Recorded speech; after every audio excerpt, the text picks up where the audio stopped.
Motivation സ്പീക്കർമാർ കൊണ്ട് നടക്കാൻ വയ്യില്ല നമ്മൾ കേരളത്തില്. ആത്മീയ തട്ടിപ്പിന്റെ ഒരു പരിധി ഇത് വന്നപ്പോഴാണ് മോട്ടിവേഷൻ മേഖലയിലേക്ക് വരുന്നത്. പക്ഷെ അതൊന്നും കോഴിക്കോട് നടക്കില്ല. കോഴിക്കോട്ടെ ആൾക്കാരൊക്കെ തെറി വിളിച്ചിട്ടുണ്ടെങ്കിൽ ജനങ്ങൾ പ്രതികരിക്കും.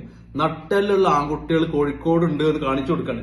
മോട്ടിവേഷൻ സ്പീക്കറെ കോളർ പൊടിച്ചിട്ട് അടിക്കാഞ്ഞ ഭാഗ്യം. അവന്റെ പരിപാടി തടസ്സപ്പെടുത്തി അവനെ നിലത്തിറക്കി. അഹങ്കാരികളായിട്ടുള്ള മോട്ടിവേഷൻ സൈക്കോമാരാണ്. അവസാനം വണ്ടി നിർത്തിയിട്ട് അവനെ കൊണ്ട് മാപ്പ് പറയിപ്പിക്കാൻ ശ്രമിക്കുകയാണ്. കണ്ടോട്ടോ ഈ വീഡിയോ. പണത്തെ കാമുകിയെ പോലെ കാണണം, താലോലിക്കണം, മണപ്പിക്കണം. ബാങ്കിൽ നിന്നൊക്കെ കിട്ടുന്ന കെട്ടുണ്ടല്ലോ, അതെടുത്ത് മണപ്പിക്കുമ്പോൾ അതിന്റെ ഒരു മണമുണ്ട്.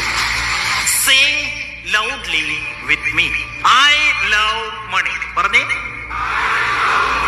ഐ ലവ് മണി. തെണ്ടികളായിട്ടുള്ള ബിസിനസ്സുകാരാ ഈ കസ്റ്റമറുടെ പുറകെ നടന്ന് തെണ്ടുന്ന. നാണമില്ലയോടെ നിനക്കൊക്കെ?